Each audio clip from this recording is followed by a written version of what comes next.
ওম শান্তি। আজকের মুরলির তারিখ 16ই ডিসেম্বর 2020। প্রাত মুরলি মধুবন। মিষ্টি সন্তানেরা, পাপের থেকে হালকা হবার জন্য বিশ্বস্ত সত্যবাদী হয়ে নিজের কর্মকাহিনী বাবাকে লিখে দাও তো ক্ষমা হয়ে যাবে।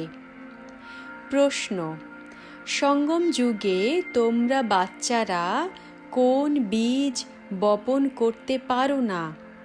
উত্তর: দেহ অভিমানের। এই বীজ থেকেই সমস্ত বিকারের বৃক্ষ জন্মায়। এখন গোটা দুনিয়াতেই 5 বিকারের বৃক্ষের বিস্তার হয়েছে।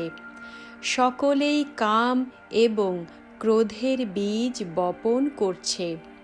তোমাদের প্রতি বাবার ডাইরেকশন হলো, বাচ্চারা, তোমরা যোগ বলের দ্বারা পবিত্র হও এবং এই বীজ বপন বন্ধ করো।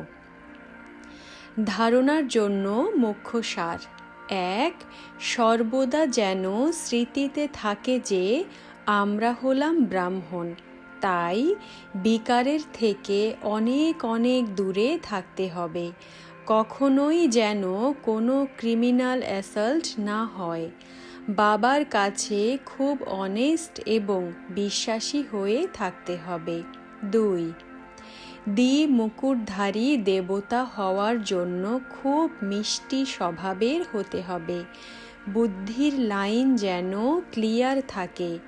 রাজযোগের তপস্যা করতে হবে। বরদান: ঈশ্বরীয় নেশার দ্বারা পুরনো দুনিয়াকে ভুলে গিয়ে সর্বপ্রাপ্তি সম্পন্ন হও।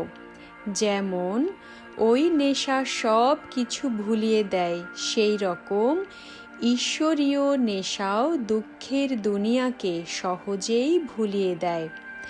ওই নেশা তো অনেক ক্ষতি সাধন করে। বেশি পান করে নিলে মারাও যায়, কিন্তু এই ঈশ্বরীয় নেশা অবিনাশী বানিয়ে দেয়। যে সর্বদা ঈশ্বরীয় নেশার মস্তিতে থাকে সে সর্বপ্রাপ্তিতে সম্পন্ন হয়ে যায়। কেবল বাবা, আর কেউ নয়। এই স্মৃতির দ্বারাই নেশা হয়ে যায়। এই স্মৃতি সক্ষম বানিয়ে দেয়। স্লোগান: একে অপরকে কপি না করে বাবাকে কপি করো। ওম শান্তি।